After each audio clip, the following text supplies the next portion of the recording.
Bueno, abriendo esta tarde de ponencias tenemos la presencia como ponente del doctor Denis Barrios, quien es catedrático de la Universidad San Pablo de Arequipa, a su vez es doctor en Ciencias de la Computación y él también participa en la cátedra del CONCITEC de TI, ¿no? Que está en la UNCE. Él nos va a hablar esta tarde sobre aprendizaje en máquina, entendiendo los diferentes paradigmas. Recibanmoslo con un fuerte aplauso, por favor.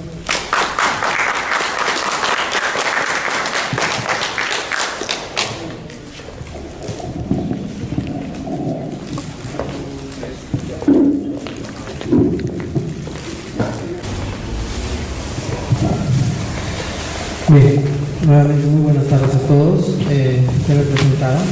Mi nombre es Denis Barrios, yo vengo de Arequipa. Actualmente trabajo en la Universidad San Pablo en el programa profesional de Ciencia de la Computación. También estoy asociado a la cátedra CONCITEC de la UNSA, soy investigador ahí. Y soy el presidente de la Sociedad Peruana de Computación también. En esta oportunidad les quiero hablar un poco sobre aprendizaje de máquina.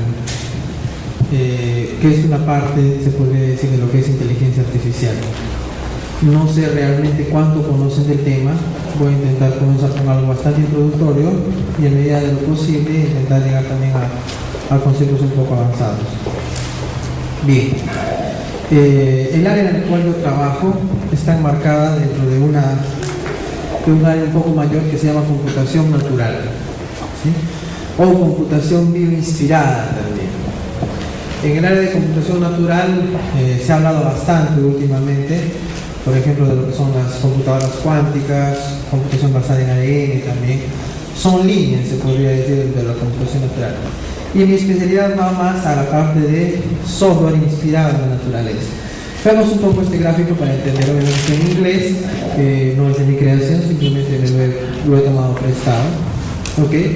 Sí, la computación natural nos puede brindar tres formas de aplicaciones o tres áreas de investigación.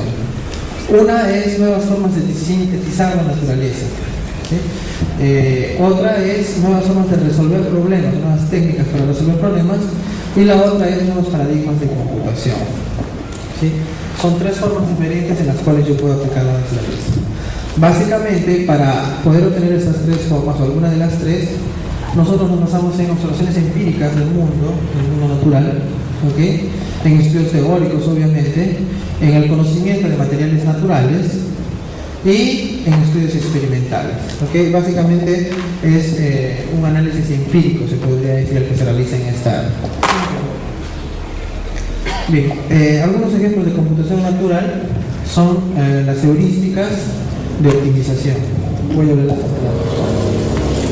fácil. ¿Qué significa eso? ¿Qué es una heurística de optimización? Básicamente, en computación existen ciertos problemas que no los puede resolver ningún algoritmo común conocido, ¿sí? Entonces, lo que usualmente nosotros hacemos, la gente que trabaja en computación, es calcular la solución a un determinado problema. Pero como no necesariamente existe un algoritmo que te resuelva ese problema, existen técnicas que te permiten buscar la solución, que es diferente de calcularla. Para buscar la solución, tú aplicas heurísticas o metaheurísticas, es decir, estrategias para buscar la solución dentro de un espacio de soluciones, que así se llama. ¿Okay? Algunos ejemplos tenemos la evolución y la selección natural. Hace poco han estado mostrando algunos slides o algunos videos sobre esto. ¿Okay? Y la coevolución, cuando hablamos de varios agentes evolucionarios. Esta parte está inspirada, obviamente, en Darwin, en la teoría de la evolución natural, ¿okay? De los seres vivos. Otro ejemplo de computación natural es lo que es la vida artificial. ¿Qué es la vida artificial? Dice que es construir criaturas o sistemas que tienen propiedades similares a sus contrapartes naturales. ¿Sí? Y nos permitirían analizar, por ejemplo, podríamos construir un panel de abejas robóticas, analizar cómo funcionan. Hace poco también vi un video de un ave que volaba, no sé, robótica. Eso se podría decir vida artificial. Estoy haciendo un ave, estoy observando cómo se comporta, estoy mimetizando la naturaleza para poder entenderla mejor, tal vez. Y eso es una área bastante interesante también. Sí, claro. Otro ejemplo puede ser producir fórmulas o reglas en base a gramáticas compuestas por variables o subestructuras. Suena bastante complejo, pero eso es simple, eso se llama programación genética. Acá debe haber gente que programa, sí, yo también soy programador, y muchas veces nosotros nos esforzamos en construir código, ¿okay? Lamentablemente no se puede interactuar mucho porque es una charla, pero usualmente lo que yo comento en esta parte es una película llamada, o aquella película donde, me parece que es inteligencia artificial, un niño robot. Crean un niño robot y se supone que ese niño robot aprende a tener sentimientos y todo eso. Sí, me parece que se llama inteligencia artificial, ¿no? Donde había incluso robots que se dedicaban a la prostitución, también vivían porque los querían destruir, una cosa así bien extravagante, ¿no? Luego también está la película Yo Robot, ¿no? Donde un robot aparentemente tiene inteligencia, ¿sí? Y mata a su creador por orden de él mismo para protegerlo de una computadora que también tiene inteligencia y que ordenaba los robots, ¿no es cierto? Con Will Smith. ¿Y cuál era el mensaje ahí? El mensaje en ambas películas, por lo menos el trasfondo que se veía, era de que las computadoras aparentemente habían formado código propio a partir de residuos de código que quedaban en su memoria, una alucinada así medio extraña, ¿no? Y eso no está tan lejos de la realidad, realmente.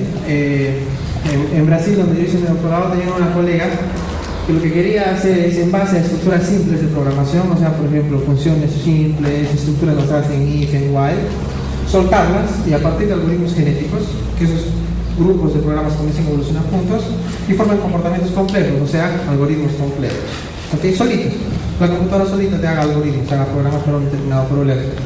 Basado obviamente en ciertas restricciones. Entonces eso no es posible, eso se reconoce como programación genética. ¿Sí? Incluso se podría hacer lo que se llama evolución gramatical. La gramática básicamente estudia cómo es que se componen o las reglas para desarrollar lenguajes, desde lenguajes naturales hasta lenguajes formales, como pueden ser los lenguajes de programación también, que son lenguajes libres del contexto, y bueno, diversa cantidad de lenguajes. Entonces yo podría también formar lenguajes a partir de evolución. Realmente la evolución implica formar estructuras complejas a partir de estructuras simples a través del tiempo, mediante la interacción, la aleatoriedad y un determinado conjunto de parámetros y restricciones. ¿Sí? De ahí tenemos 4 ejemplos más. Pues en la neurocomputing, que es básicamente el estudio de las redes neuronales artificiales. ¿Okay? Social computing, el estudio computacional de los comportamientos sociales de los entes vivos, de los seres vivos. ¿Okay? Physical computing es básicamente la física aplicada a computación. Por ejemplo, aquí hay un profesor que trabaja en la UNI, que me parece que trabaja en esta área. ¿Sí? Immunocomputing es el estudio de los sistemas inmunológicos aplicados a algoritmos computacionales. ¿Okay? De repente alguno de ustedes ya ha escuchado del sistema inmunológico artificial. ¿Sí? Bien, otra aplicación son los autómatas celulares. ¿Qué son los autómatas celulares? No son más que matrices bidimensionales de células, ¿okay? Que trabajan en espacio y tiempo discreto, ¿okay? Y cada célula puede tener un conjunto de estados. No sé si ustedes han llevado el curso de compiladores o han visto alguna vez lo que es un autómata finito determinista. ¿Sí? ¿Alguien conoce el término autómata finito determinista? Levante la mano. Bien, básicamente cuando nosotros queremos definir, por ejemplo, la estructura de una variable en C. ¿Cuál es la estructura de una variable en C? En C o C++. Tiene que comenzar por una letra, ¿no? Un carácter, y después puede ir seguido de números o letras y un subguión, ¿no es cierto? Guión bajo. Sí, esa es la estructura, eso nos enseñan desde que aprendemos a programar. Pero formalmente, ¿cómo yo lo defino? Ese es un lenguaje muy simple, ¿sí? Ese es un lenguaje regular. Ese lenguaje formalmente, para poder introducir en una computadora, yo lo defino con unas cosas que se llaman expresiones regulares o con otra estructura que se llama autómata finito, que básicamente te define un conjunto de estados y reglas para pasar de estado a estado. ¿Sí? Las máquinas de Turing es un ejemplo de una máquina de estados finitos, por ejemplo, que me parece que todo el mundo conoce por lo menos el término máquina de Turing, ¿no? Que Turing es bastante famoso. Es un hito en lo que es la teoría de la computación. ¿Okay? Y los autómatas celulares no son más que matrices hechas de autómatas, ¿sí? Básicamente eso, matrices hechas de autómatas, y que te permiten tener un comportamiento bastante complejo, superior al de un autómata simple. Sí, claro. Bueno, en neurocomputing podemos hablar de las redes neuronales artificiales, lo que es aprendizaje supervisado y no supervisado. De acá a poco vamos a ver un poquito más de eso. En computación evolutiva ya lo hemos visto, podemos ver algoritmos genéticos, programación evolutiva, ¿sí? X aplicaciones que son bastante interesantes. ¿Sí? Otro ejemplo interesante es la inteligencia de enjambres o swarm intelligence. No sé si alguien ha oído hablar al respecto. Antes de continuar, ¿alguno de ustedes conoce algo de inteligencia artificial? Levante la mano, por favor. Mi vista ya se acostumbró a la falta de luminosidad. ¿Alguien? ¿Nadie? ¿Nunca han visto nada de inteligencia artificial? Nada de nada. ¿Están entendiendo lo que estoy hablando? ¿Alguien está entendiendo lo que estoy hablando? ¿Sí? Levante la mano, por favor, para no sentirse mal. 2 personas, 3, nadie más. Entonces estoy hablando en chino. Bien. Entonces vamos a recomenzar, vamos a reorientar un poco nuestra pequeña charla. ¿Sí? En computación, una de las áreas más interesantes que existen es la inteligencia artificial, por lo menos desde mi punto de vista, porque obviamente es mi especialidad. ¿Listo? La inteligencia artificial tradicional trataba de los famosos sistemas expertos. Creo que en el Perú es lo más conocido que existe de inteligencia artificial, los sistemas expertos, ¿no? Que es trabajar con lógica de primer orden en un lenguaje llamado Prolog. ¿Sí? Es más, hay teóricos y científicos en el mundo entero que dicen que solo eso es inteligencia artificial. Lo que yo les voy a explicar, algunos dirían, no, eso no es inteligencia artificial, están hablando cosas que no son. Pero los científicos más modernos, como en mi caso, pensamos que eso también es inteligencia artificial. ¿Sí? El término inteligencia artificial básicamente nos dice lo siguiente: intentar hacer que una computadora sea inteligente. Y ahí viene un pequeño problema. ¿Qué es inteligencia? ¿Sí? O sea, tan simple como eso. Ni los psicólogos se ponen de acuerdo en definir lo que es inteligencia. Imagínense crear una computadora inteligente. Personalmente considero que es imposible crear una computadora inteligente. A pesar de que mi especialidad es inteligencia artificial, yo considero que es imposible. Lo máximo que nosotros podemos hacer es simular o hacer algoritmos que se comporten o tengan pequeños comportamientos, mimeticen ciertos comportamientos que el ser humano cataloga como inteligente. Por ejemplo, ¿qué pasa si yo encuentro un niño que sabe sumar? ¿Qué vamos a decir? Un niño de 2 años que sabe sumar. Ese es inteligente, ¿no es cierto? Un niño que sabe sumar a los 2 años es muy inteligente. No sé, alguien que sabe resolver un laberinto muy complejo es inteligente, ¿no es cierto? ¿Listo? O sea, lo catalogamos como inteligente. Eso es lo que hace el común de la gente, no los psicólogos, no los estudiosos de la inteligencia. La gente normal como nosotros dice, cataloga cosas, actitudes como actitudes inteligentes, ¿sí? Diversos comportamientos. Y básicamente los algoritmos que yo les explico hacen exactamente eso, ¿sí? Y se inspiran en la naturaleza. Mi idea es, por lo menos yo propongo, de que el ser humano no crea nada, solo imita. Y la verdad que imitas a Dios, ¿sí? Y para los ateos será la naturaleza, pero al final imita, ¿ok? Entonces, volviendo un poco a explicar los conceptos que yo les hablé hace poco, comencemos un poco por computación evolutiva. ¿Sabían que hay un comportamiento inteligente, obviamente en la naturaleza, para que las estructuras de organismos vivos lleguen a donde estamos ahora? ¿Sí? Se puede decir que es un comportamiento inteligente, ¿okay?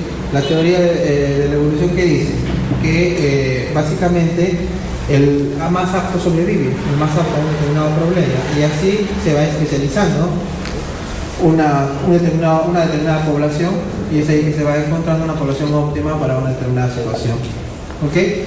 Entonces, eso es un comportamiento inteligente, ¿sí? Pero es un comportamiento inteligente a largo plazo, que no se ve en un instante, se ven siglos de siglos de siglos de siglos. ¿Ok? ¿Y qué hicieron los científicos de la computación? Decidieron, bueno, los profesionales en computación dijeron, bueno, perfecto, vamos a hacer algoritmos que imiten esto. ¿Cómo así? Si yo tengo un problema y yo quiero resolverlo y no sé el conjunto de pasos a resolverlo, ¿sí? Puedo hacer programitas o individuos que lo resuelvan, pero evolucionen hasta resolverlo. Y basados en la teoría de la evolución, crearon algoritmos muy parecidos a lo que sucede en la realidad. ¿Listo? Las redes neuronales. Obviamente, ya que el ser humano es inteligente y el ser humano tiene cerebro y el cerebro tiene neuronas, alguien pensó y dijo, perfecto, ser inteligente significa tener un conjunto de neuronas, ¿no es cierto? Entrelazadas entre ellas, sabemos lo que es la sinapsis, ¿no es cierto? Lo que es el axón, las dendritas o los dendritos, como queramos llamarle, y hay conexiones y a partir de ahí se supone que se genera algo inteligente, no sabemos cómo, ¿no? Y un conjunto de matemáticos, investigadores de ciencia de la computación se dijeron, perfecto, entonces vamos a hacer modelos de entes que se conectan entre sí como si fuesen neuronas y resuelven problemas. Obviamente eso es inteligencia, ¿no? Por lo menos dentro de la cabeza del que lo creó, ¿no? ¿Listo? Repito, personalmente considero que no podemos crear inteligencia, ¿sí? Ni sentimientos, ni nada por el estilo. Eso es una cosa que jamás se va a poder crear, desde mi punto de vista. Solo para aclarar, 50% de los científicos en inteligencia artificial creen que sí se puede, 50% creen que no. Ok, yo estoy dentro de los que creen que no. Pienso que es imposible imitar a Dios. Después, les hablé un poco que si es que alguien resuelve un laberinto, se le puede considerar inteligente, ¿no es cierto? Pues las hormigas pueden resolver laberintos. Tú colocas un conjunto de hormigas dentro de un laberinto y colócales una fuente de comida al final en la salida. Después de un tiempo las hormigas han encontrado el camino hacia la salida del laberinto. Las hormigas como un grupo consiguen resolver un problema complejo, pero individualmente no se consideran inteligentes, ¿ok? Eso se conoce como inteligencia de enjambre, ¿sí? O sea, el grupo forma un comportamiento inteligente, pero el individuo no, ¿sí? El individuo es contigo, ¿sí? ¿Listo? Y esta inteligencia de enjambre también ha inspirado ciertos algoritmos, ¿sí? Que van en la línea de Swarm Intelligence. Sirve para problemas de ruteo, cosas bastante interesantes, ¿ok? ¿Listo? Y obviamente se inspiran en los insectos sociales, como las abejas, las hormigas, ¿ok? Son cosas muy, muy interesantes, espero poder tener tiempo de comentarles todo esto de aquí a poco. Creo que ahora sí se está entendiendo mejor, ¿no es cierto? Más o menos de lo que estoy intentando hablar. Quizás me aceleré mucho y comencé a explicar demasiado rápido. Y bueno, nosotros, seres humanos, nosotros tenemos un sistema inmunológico que nos defiende de agentes externos.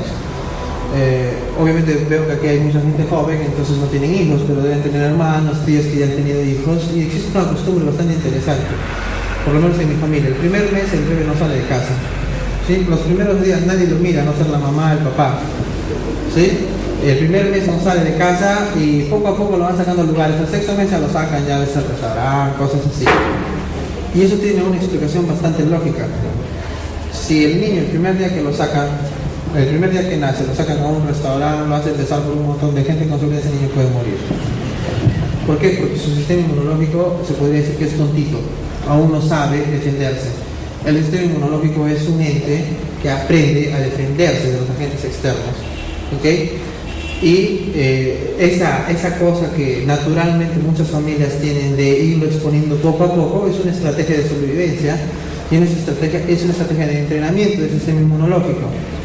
Básicamente, ¿qué sucede? Si yo los primeros días solo lo tengo con papá y mamá, ¿qué hace ese niño? Se acostumbra a las bacterias de papá y mamá. Obviamente no son tantas como las bacterias humanas de papá, mamá, los amigos de papá, mamá, los tíos, los primos, el vecino, el perrito y todo, ¿no es cierto? Son pocas. Entonces, al acostumbrarse a esas bacterias, él ya sabe de esas bacterias, puede venir la tía, que con seguridad tiene otras bacterias. Totalmente diferentes, porque vive en otra casa, está en otro ambiente, y lo podemos exponer. Ya aprende de esas. Ya se acostumbra a las bacterias de todo un entorno pequeño, lo saco a la calle. Y así sucesivamente. ¿Listo? Una cosa muy interesante en Perú, que últimamente veo. Un niño rico, sáquenlo y pónganlo a almorzar en la torrentera, por ejemplo. Pues creo que se muere una semana después, ¿sí? Ahora, ¿no hay niños que comen en torrenteras acaso? En el Perú hay un montón, ¿no es cierto? ¿Y por qué no se mueren? Porque su sistema inmunológico es super saiyajin, como dirían, ¿sí? Sabe de todo, sabe defenderse de todo el mundo. Su sistema inmunológico no pierde para nada, porque ha aprendido. Lo han expuesto desde muy chiquito a un conjunto de bacterias y ha tenido suerte, pues, y ha sobrevivido y listo. ¿Se entendió? Entonces, el sistema inmunológico es un ente que aprende a defenderse. Científicos estudiaron este comportamiento y decidieron imitarlo y hacer algoritmos que hagan lo mismo para aprender soluciones. ¿Se entendió? Imagínense, hasta se podría hacer antivirus con una idea por el estilo. ¿Ok? ¿Sí? Entonces eso, si se dan cuenta, el ser humano solo imita, no hace más nada. Siguiente slide, por favor. ¿Sí? Bueno, estas ya son técnicas un poco más elaboradas, pero terminan siendo lo mismo. Membrane computing, que dice cada membrana contiene objetos, reglas de transformaciones. Las reglas se especifican y las regiones se comunican entre ellas. Básicamente, yo lo analicé como siendo cómo se comporta nuestra piel, por ejemplo. Cada parte de nuestra estructura física tiene sus funciones. La piel se relaciona con el mundo exterior y de ahí viene otra capa y otra capa y otra capa como membranas, ¿no es cierto? Entonces básicamente en Membrane Computing yo puedo hacer algoritmos que en cada capa yo especializo un comportamiento, pero cada capa se comunica con la siguiente capa y se acabó, ¿no? Hago una determinada solución. Pero ya son soluciones mucho más elaboradas que no son ni siquiera muy famosas, ¿sale?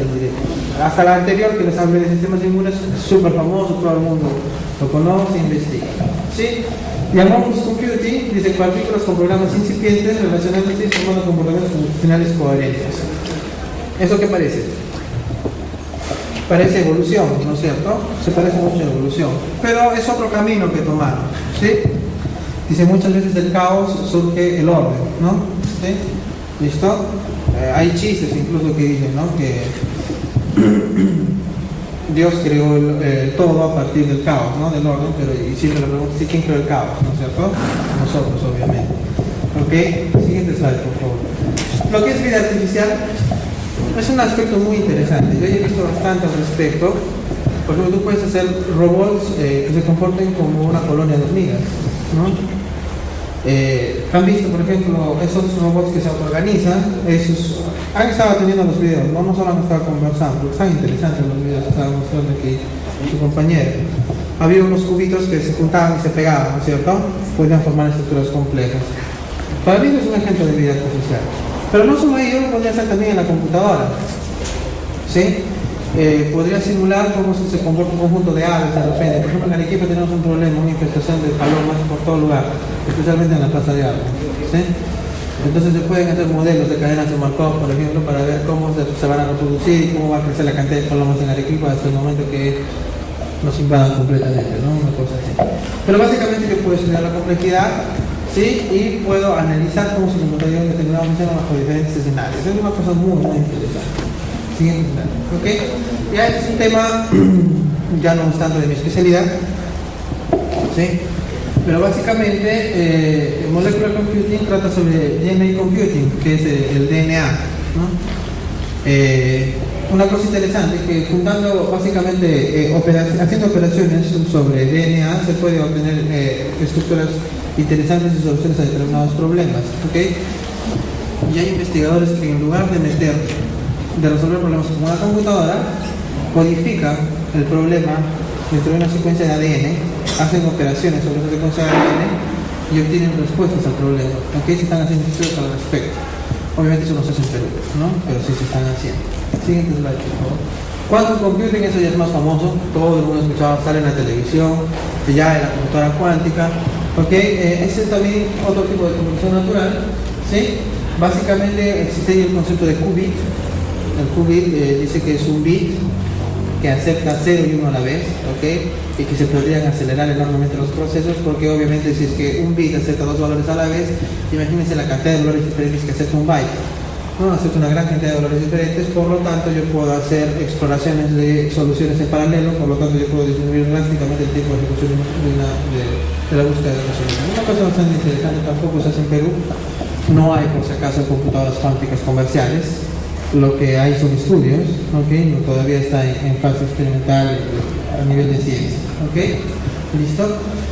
Y ahí entramos, ya hemos visto un poco las generalidades de la computación natural, dentro de la que yo considero se enmarca una área bastante interesante, que es de la cual yo les voy a hablar, que se llama aprendizaje de máquina, ¿sí? El aprendizaje de máquina hay diferentes formas de tipificarlo, catalogarlo. Sin embargo, yo solo considero 3, por conveniencia también, porque considero que dentro de ellas encajan todos. Es el aprendizaje supervisado, el aprendizaje no supervisado y el aprendizaje basado en recompensas. ¿Ok? Y lo que yo les vengo a contar es cómo funciona cada uno de estos. Todos llevan la palabra aprendizaje, ¿no es cierto? El aprendizaje supervisado se basa en lo que, por lo menos en mi tiempo de colegio, hacían nuestros profesores en primaria. ¿Qué hacían los profesores? Te decían 1 más 1, 2. Si te equivocabas, golpe, un castigo, alguna cosa, y tienes que decir pues a que sea 2, ¿no es cierto? Toda la tarde multiplicar. Los profesores nos sacaban al frente a contar toda la tarde multiplicar, a recitar la tarde multiplicar. Quizás de los más modernos, no sé, bueno, ya hace tiempo que dejé el colegio, ¿no? Pero en mis tiempos era así, yo salía a recitar la tabla de multiplicar. Sí, eso es un aprendizaje supervisado. Si te equivocas, castigo. Si lo haces bien, bien. Entonces, pero tú ya, el profesor ya sabe la respuesta. ¿Sí? Y es más, tú ya sabes la respuesta, lo que intentas es recordar la respuesta, porque si no te cae. Tus papás mismos en la casa te agarraban y te hacían recitar la tabla de multiplicar. Por lo menos en mis tiempos era así. ¿Ok? Por lo menos, el aprendizaje supervisado está inspirado en una idea parecida. El aprendizaje no supervisado, ¿en qué está inspirado? Dijeron, no, pues, pero no solo se aprende así, hay gente que aprende sola, ¿sí? O sea, de la nada, hay cosas que se forma un comportamiento complejo de la nada, ¿sí? Sin que haya un profesor de por medio. Y se creó un paradigma que se llama aprendizaje no supervisado. Ahí tampoco les explico un poco más al respecto. Y el pasado de recomendaciones es el más famoso y el que usamos todo el tiempo, ¿sí? Y en estos tiempos se usa más todavía. ¿Alguien de ustedes ha entrenado a un perro? Levanten la mano. ¿Saben cómo se entrena por lo menos un perro? ¿Quién sabe cómo se entrena un perro? Levanten la mano. ¿No saben cómo se entrena un perro? Tienen que saber cómo se entrena un perro, es fácil. Agarras y le das galletas cuando hace las cosas bien, ¿no es cierto? ¿Lo pateas cuando hace las cosas mal? No, no es cierto, solo le das galletitas. No se le golpea al perrito, pobrecito. ¿Ok? Eso es aprendizaje basado en recompensas. Al perrito se le dice o se le guía por un camino y cuando lo termina el camino se le da un premio. ¿Listo? Y él aprende a descubrir, caramba, cuando yo llego al final me dan un premio, entonces yo tengo que hacer esto de nuevo. Entonces está muy bien. Y lo intenta hacer y así poco a poco. ¿Listo? Alguien me dirá, pero profesor, eso es aprendizaje supervisado. No, no es aprendizaje supervisado. Aprendizaje supervisado es la tabla multiplicada. Yo sé la respuesta, te doy la respuesta, o me la dices o me la dices. ¿Sí? ¿Listo? Aprendizaje basado en recompensas es, yo sé la respuesta, pero no te digo cómo llegar a la respuesta. ¿Sí? Tú solito formas tus estructuras mentales internas para llegar a la respuesta. Es decir, no sabemos, por ejemplo, lo que ocurre en la cabecita y en el corazoncito del perro, pero él aprende todo el camino. ¿Sí? Porque si fuese supervisado, el perro simplemente saltaría y llegaría al punto final donde va a recibir la galleta. ¿Listo? Más o menos es así. Entonces, son tres paradigmas bastante diferentes. Solo que filosóficamente y como un sueño suena bonito, ¿no? Hacer una computadora aprenda supervisadamente, no supervisadamente y por refuerzo suena lindo, pero eso aplicar tal y como existe esto en la naturaleza no es fácil. Es muy difícil. ¿Por qué? Porque en la computadora nosotros trabajamos con números, nada más. Todo es números, ¿sí? Número tras número tras número, un número detrás del otro. Entonces, ¿cómo implementaría aprendizaje supervisado? ¿Sí? Para esto yo les voy a contar una cosa. Me imagino, ¿alguno de ustedes sabe lo que es la teoría de la computación? Levanten la mano. La teoría de la computación es un curso muy interesante que todo profesional en computación debería conocer. ¿Sí? Hay obviamente científicos de la teoría de la computación que ya es otra vez nada, bastante bonito, pero es otro nivel. Yo hablo solo de las bases de la teoría de la computación. ¿Okay? Todos nosotros, los que llevamos el título de ingeniero de sistemas o ingeniero de informática, todos somos profesionales en computación al final de cuentas. ¿Sí? Y hay un curso muy importante que se llama Teoría de la Computación que, como ya les dije, considero que todos deberíamos conocer. ¿Listo? Básicamente en este curso se aprende una cosa muy simple. Yo solo puedo implementar en una computadora algo que puedo modelarlo como función. Eso es muy importante. Es bastante lógico también. ¿Listo? ¿Será posible, por ejemplo, hacer un programa contable que a veces te bote 5 y a veces te bote 3, ¿no? o así de la nada? No, tiene que haber algún parámetro, ¿no es cierto? ¿Sí? Todo es parametrizado, entonces, y miren ustedes, cuando ustedes programan hay un conjunto de entradas, ¿no es cierto? Se hacen los cálculos y hay un conjunto de salidas, ¿sí? Pero las entradas pertenecen a un espacio, a un conjunto de datos, a un mundo. Por ejemplo, en un sistema contable podríamos hablar, vamos a hablar de sueldos, ¿ya? Solamente sueldos. Las entradas corresponden a todas las posibilidades de sueldos que tienen nuestros trabajadores, ¿sí? Y vamos a suponer que la salida es el aporte de la empresa a salud, una cosa así. ¿Ya? Entonces, las salidas serán todas las posibles valores que yo puedo aportar al salud dependiendo del sueldo de un trabajador, ¿no es cierto? Y hay un proceso para el cálculo. Pero obviamente, si yo tengo un trabajador que gana 1000, o todo trabajador que gane 1000, le va a corresponder únicamente un valor de salud, no sé exactamente cuánto, vamos a suponer 100 soles. ¿Sí? Y todo trabajador que gane 10.000, siguiendo esa lógica, le corresponderá pagar 1000 soles de salud. Pero siempre va a ser eso, y eso es una función, pues. Y en funciones, haciendo la analogía, nosotros podemos considerar a las entradas del algoritmo como el dominio y a las salidas como el rango, ¿ok? Al conjunto, ¿no es cierto? A todo el conjunto posible. Entonces, una cosa importante, en computación nosotros solo trabajamos con funciones, a pesar que no nos demos cuenta, a pesar que no nos guste la matemática, no sé si a alguien que no le gusta la matemática, pero solo trabajamos con funciones, porque solo trabajamos con números también, ¿ok? Listo, no implementamos lo que no es función. Y es más, no implementamos tampoco todas las funciones, implementamos algunas específicas, pero eso ya lo vamos a entrar en detalle ahora. Eso sería otra charla, ¿ok? Perfecto. ¿Listo? Entonces es natural que si es que en una computadora yo solo tengo números, ¿sí? Yo, si hablo de aprendizaje por refuerzo, yo tendré que pensar en funciones también de algún tipo, ¿no es cierto? ¿Sí? ¿Listo? Y por lo menos lo que yo veo es de que una limitación natural para esta área es de que las redes que aprenden de forma supervisada realmente no hacen nada más que interpolar funciones. ¿Qué es interpolar una función? Para los que no lo saben, yo te doy una cantidad de puntos y tú me dices qué función es, ¿sí? Hay interpolaciones polinomiales que te entregan un polinomio, ¿no es cierto? ¿Sí? Y así sucesivamente podríamos encontrar muchos métodos de interpolación. La cosa es que te encuentras una función que pase por la gran mayoría de puntos o por lo menos por el medio de ellos. Eso más o menos es la idea, ¿sí? Y analizando realmente una red neuronal per se como RMF, que son redes neuronales bastante famosas, lo único que te hace es eso: interpolar, estructuras un conjunto de puntos, te ponen las funciones, y es por eso que parece que tiene capacidad de generalización. ¿Ok? Es una cosa bastante interesante. En aprendizaje no supervisado, ahí nos vamos a otro lado. Y ahora, ¿cómo hacemos que una computadora aprenda solita, de la nada, un conjunto de números? La única cosa interesante que encontraron es lo siguiente: yo puedo agrupar datos, puedo agrupar números, por cuánto se parecen o cuán diferentes son. Eso se llama métodos de clustering. Hay una red bastante conocida que se llama la red SOM. Cummings no es una red neuronal, pero va por la misma línea, ¿sí? La idea es simple, ¿sí? Yo puedo modelar a todos ustedes como si fuesen números, ¿ok? ¿Listo?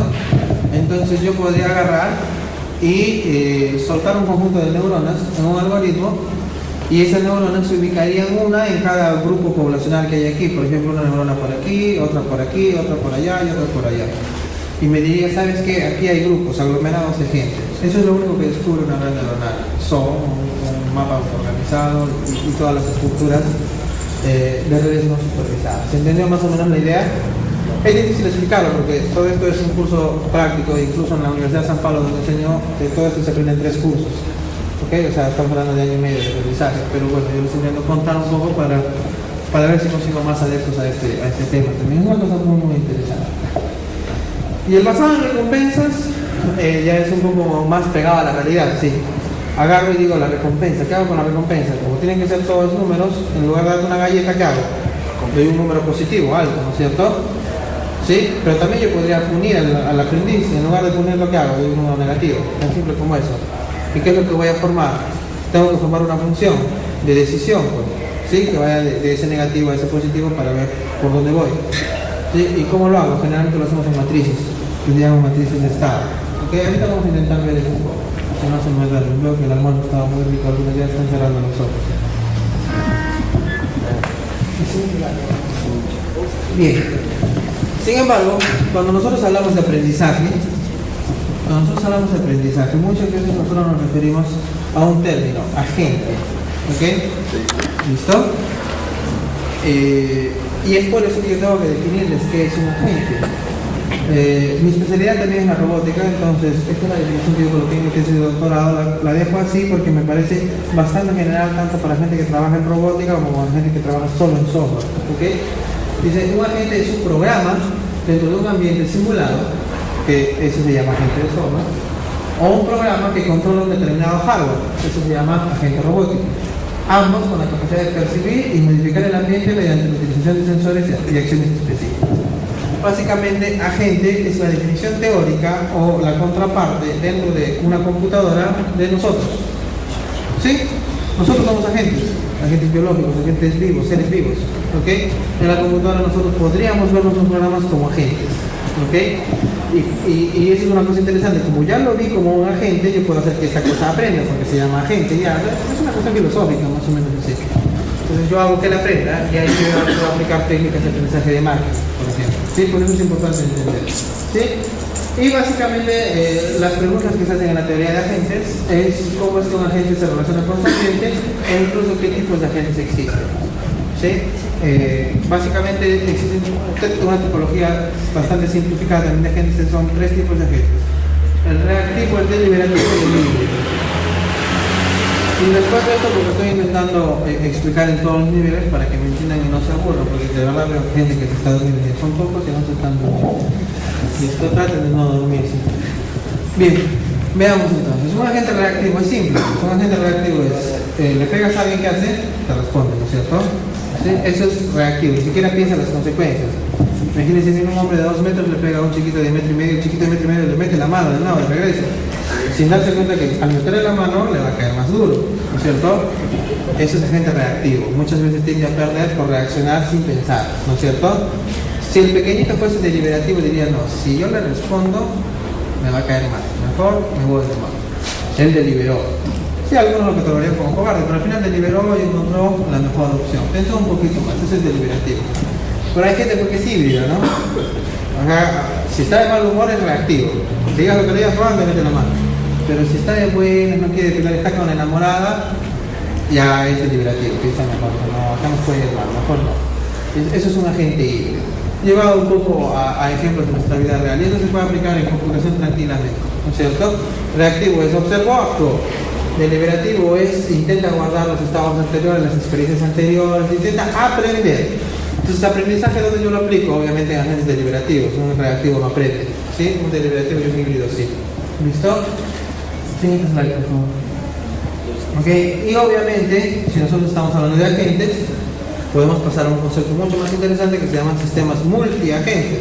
Este es un sistema multiagente, obviamente, pero es real, ¿no? Un sistema multiagente real. En la computadora también yo puedo hacer eso, es decir, programas que se relacionen con programas, ¿sí? Pero se relacionen como agentes. La teoría de agentes original que se estudia en inteligencia artificial 1 generalmente te habla de técnicas de marketeo, ¿sí? Técnicas de marketing, de negociación, del marketing al marketeo, técnicas de mercados, es negociaciones nada más, negociaciones entre individuos. En el caso de mercados nacionales estamos hablando de individuos jurídicos nada más, pero es técnicas de negociación. Entonces básicamente te habla de eso, pero nosotros podemos llevarlo más allá y que los agentes aprendan y aprendan en conjunto, ¿sí? A resolver problemas. Eso es lo que sucede en una sociedad. Las sociedades generalmente como un grupo van a darse cuenta que la sociedad está aprendiendo a resolver un problema, ¿sí? Que es el problema de sobrevivir en un determinado ambiente, ¿sí? A no poluir, cosas así, pero va aprendiendo con el tiempo, ¿ok? Sí, entonces definido también un sistema multiagente, lo refiero también, si no me equivoco, en mi tesis de doctorado. Es un software en el cual 2 o más agentes interactúan en un mismo ambiente para cooperar o competir en la solución de problemas. Eso es muy interesante y la verdad eso nos da muchos campos de acción a los investigadores de inteligencia artificial, porque miren, colocar una persona a limpiar esto es relativamente fácil, ¿no es cierto? Si tú colocas a la persona, él va a agarrar y se le va a pagar un sueldo, va a agarrar, va a limpiar, va a barrer, va a establecer su propio orden, al final del día te va a entregar todo limpio, ¿no? Y tú le vas a pagar, ¿no es cierto? Ahora tú colocas 2 personas, ¿listo? Y les dices, perfecto, yo les voy a pagar 50 soles a cada uno, quiero que me limpien. ¿Qué creen que sucede? Hay varias opciones. La primera es, muy bien, mitad te parece, perfecto, yo limpio este lado, todo este lado y al final nos repartimos. La otra es, comenzamos a limpiar a ver qué pasa. No va a faltar el vivo que va a decir, me demoro un poquito y el otro va a tener que limpiar más, porque si no, no le pagan, ¿no es cierto? ¿Sí? Entonces ya, pues ya me pasé de vivo y le gano, ¿no? ¿Sí? O de repente el que contrata dice, bueno, yo voy a estar observando y aquel que limpie más, gana más. Y ahí vienen las peleas también, ¿no es cierto? Obviamente yo quiero ganar más, ¿qué hago? Limpio más rápido, agarro, lo empujo al otro, le pongo zancadillas, no sé, le tiro la basura a su local. La cosa es que él no hace nada, ¿sí? Eso sucede cuando hay interacción entre diversos agentes, ¿no es cierto? Reales. Lo que la gente de computación hace lo lleva eso a la computadora. Los mismos problemas nos llevan, sin darse cuenta. Y coloca varios programas juntitos a aprender a resolver un problema. Y eso genera estos problemas que nos estoy narrando, genera diversas técnicas. Y ahí viene otra área de estudio. Entonces, ¿cómo hago que varios programas juntos realmente interactúen y sean óptimos en la solución de un problema? Y eso es real, ¿listo? Eso es bastante real. Incluso mi tesis de doctorado habla sobre eso, algoritmos que hacen eso, ¿ok? Yo creé una sociedad de agentes que se comportaba muy parecido a una sociedad humana óptima, donde todo el mundo escucha a todo el mundo, ¿no? No faltó un jurado de mi tesis de doctorado que dijo, ¿y por qué no le agregan los mismos problemas que tenemos los seres humanos? La envidia, los sentimientos, ¿para qué quiero eso? Pero ahora me doy cuenta, ¿para qué sirve eso? Para analizar el comportamiento de la sociedad humana. No tanto como una solución óptima, porque muchas veces nosotros tenemos soluciones no óptimas, pero sí serviría para analizar el comportamiento de la sociedad humana, encontrar soluciones a diversos problemas o conflictos sociales. Es una cosa bastante interesante. O sea, realmente una cosa que nosotros debemos entender es que la computación es una cosa transversal. Y al ser transversal nosotros podemos sacar cualquier tipo de problema. Puedes trabajar con médicos, puedes trabajar con agrónomos, puedes trabajar con quien tú quieras. ¿Ok? Solo depende de ti y en qué te especializas. Nada más. Siguiente slide, por favor. Igualito, bueno, ya en este caso estamos hablando de las mismas preguntas, ¿no? ¿Cómo es que se relacionan varios agentes con su ambiente y cómo se relacionan varios agentes entre ellos? ¿Sí? Es una cosa interesante. Cuando tenemos un único agente, muchas veces el mundo es determinista, o mejor dicho, el mundo es determinista. Si yo muevo la silla, si yo estoy solito que yo muevo una silla, yo estoy seguro que nadie más me la mueve. Pero si tenemos varios, si yo muevo una silla, cuando yo me volteo, no sé si la silla va a estar ahí. ¿Nunca han jugado a eso de jalar en la silla al amigo? Eso es un problema clásico en sistemas multiagentes, ¿ok? Yo le jalo la silla y él pensó que estaba la silla, entonces todo salió mal para él, o sea, no se cayó, se rompió el bolsito de la alegría, cosas así. Siguiente slide. Entonces hay tres conceptos muy importantes. Por lo menos a mí me encanta que entiendan estos conceptos porque en el mundo científico se emplean indistintamente. Es cooperar, coordinar y colaborar. Parece lo mismo, y es más, la gente lo usa indistintamente, hasta los científicos lo usan indistintamente, pero son diferentes, ¿ok? ¿Se acuerdan de las personas que se dividían el área para limpiar mitad y mitad? Ellos están colaborando en la solución de un problema. ¿Listo? ¿Sí? Cada uno hace lo suyo sin meterse con el otro y al final la solución al problema completo está igual. ¿Listo? ¿Cómo coordinarían, por ejemplo? ¿Cómo ellos serían coordinados? ¿Qué pasa si yo les doy solo una escoba, un trapeador y un basurero? Obligatoriamente ellos tienen que coordinar, porque mientras uno barre, el otro trapea. ¿Sí? O mientras uno barre, el otro agarra el recogedor, una cosa así. Pero tienen que ser cosas sincronizadas y no se podrían dividir el área en dos. ¿Sí? Tendrían que hacerlo todos, los dos, y poquito a poco. ¿Se entendió? ¿Sí? ¿Listo? Este es donde el primero es colaborar, el segundo es coordinar. ¿Y cooperar qué es? Es un concepto, un macro concepto que une a esos dos. ¿Listo? ¿Se entendió? Perfecto. Siguiente slide, por favor. Y aquí viene una cosa muy interesante para que vean que todo se va mezclando en el mundo. Todos ustedes han visto Una mente brillante. ¿Alguien ha visto? ¿Quién no ha visto la película Una mente brillante? ¿Todos la han visto entonces? No hay problema. ¿O todos no la han visto? ¿Hay alguien aquí en la sala? ¿Han visto? Levanta la mano. ¿Quién ha visto La mente brillante? John Nash. 4 personas. Ya hay gente en la sala. ¿Ustedes, nadie más la ha visto? ¿No han visto ese matemático que era medio esquizofrénico? Creo que era, no sé la palabra. Lamentablemente no soy muy bueno en conceptos de psicología, pero me parece que era esquizofrénico. Y él miraba cosas, ¿no? Al final se dio que se alucinaba que lo perseguían los de una agencia del gobierno, no sé qué. Era John Nash, ¿sí? Y es real, una historia real. Ese Nash, su tesis de doctorado, fue muy interesante, muy ligada a la parte de la economía, y es más, está relatada en el libro, y habla sobre el equilibrio en una relación, en un ambiente social. Todo se relaciona para que vean. O sea, lo importante para la gente de computación también es ser cultos, tener una gran cultura, porque eso te permite crear cosas. ¿Ok? Una cosa interesante. Pero veamos, ¿qué hizo ese tipo Nash? Para los que han visto la película, habrán observado que durante la película, y les cuento que para los que no la han visto, hay una parte donde va con sus amigos a un bar. creo que eran 4, no, vamos a suponer que eran 4, la verdad yo soy pésimo en memoria cuando no se trata de mi carrera. Pues eran 4 tipos que van a un bar y había 4 chicas. Obviamente dentro de un grupo de hombres hay uno que es más bonito, otro más bonito, y dentro de un grupo de mujeres también. Depende del que los mira, pero siempre es así, ¿ok? ¿Listo? Entonces él se puso a analizar. ¿Qué pasa si los 4 tipos que entran al bar van y cortejan a la chica más bonita, según ellos? ¿Qué va a pasar? Todos pierden. ¿Por qué? Porque la chica más bonita solo va a aceptar a uno. Si es que lo acepta, porque al final se puede saturar de tanto cortejo y dice, no, no quiero nada con estos patos. ¿Sí? Y las otras, ¿será que van a querer ser plato de segunda mesa? ¿O cómo se dice? ¿Segundo plato de la mesa? ¿Una cosa así? No, no es cierto. O sea, a alguien le gusta que, oye, viene una chica, para los chicos, viene una chica que quiere estar con mi amigo, como no puede, va a estar conmigo. Quizás los hombres acepten más rápido, ¿no? Porque son más libidinosos. Pero las mujeres no aceptan así tan rápido esas cosas. ¿Ok? Y esa pequeña cosa de la película ejemplifica la teoría de Nash, ¿sí? Que se llama el equilibrio de Nash.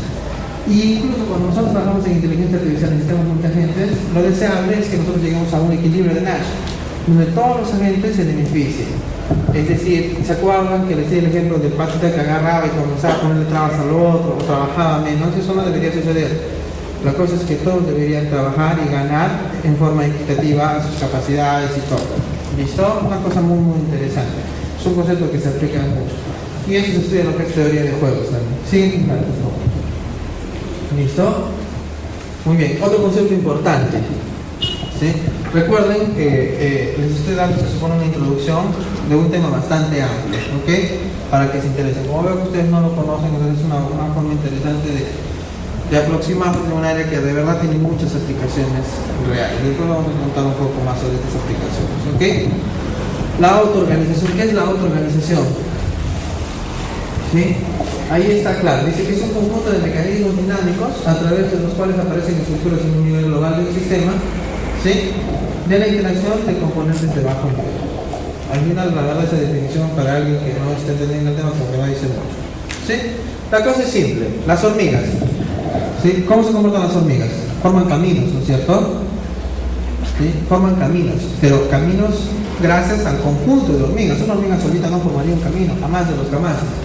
Eso se llama autoorganización. Al conjunto de hormigas formó un comportamiento global, una estructura global de comportamiento gracias a comportamientos individuales. ¿Listo? ¿Sí?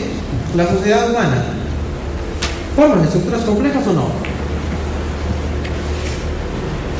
Veamos, no sé si ustedes alguna vez se han puesto a analizar las principales ciudades del Perú, ¿dónde se localizaron? ¿No son en valles? ¿Sí? ¿Por qué se organizaron en valles? ¿Por qué se localizaron en valles? Porque es la fuente de los recursos naturales. En un valle crecen más frutas, es más fácil cultivar, hay agua, hay cómo sobrevivir. Entonces la sociedad humana también se autoorganiza. No nos damos cuenta muchas veces, pero si nos ponemos a analizar, sí.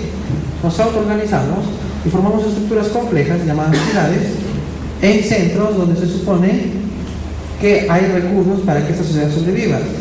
¿Sí? En los tiempos antiguos sería inconcebible hacer una ciudad en la medio del desierto.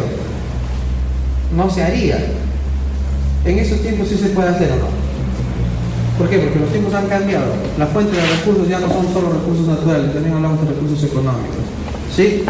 Un ejemplo es la ciudad de Brasilia, en Brasil, que es la capital de Brasil actualmente, es una ciudad creada, proyectada. Sí, en un lugar donde nadie hizo una ciudad naturalmente. La proyectaron y la hicieron un polo económico.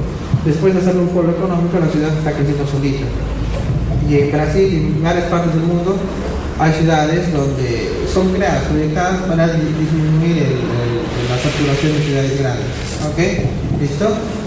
Bien, pero esos son simplemente cambios. ¿Ok? ¿Listo? Me parece que no vamos a explicar más porque como todavía estamos en un nivel básico, nadie conoce de esto, me parece que por arriba no vamos a ver. Entonces no voy a explicar los conceptos que están abajo. Siguiente slide, por favor. ¿Sí? Me parece que tampoco esto porque ya les explicamos más o menos de qué trata la organización. Siguiente slide, para no marearnos. Ese es un ejemplo, no, ese sí está bonito. Ese es un ejemplo de autoorganización. ¿Qué es eso? Es un banco de peces, ¿no es cierto? ¿Sí? Y eso sucede mucho.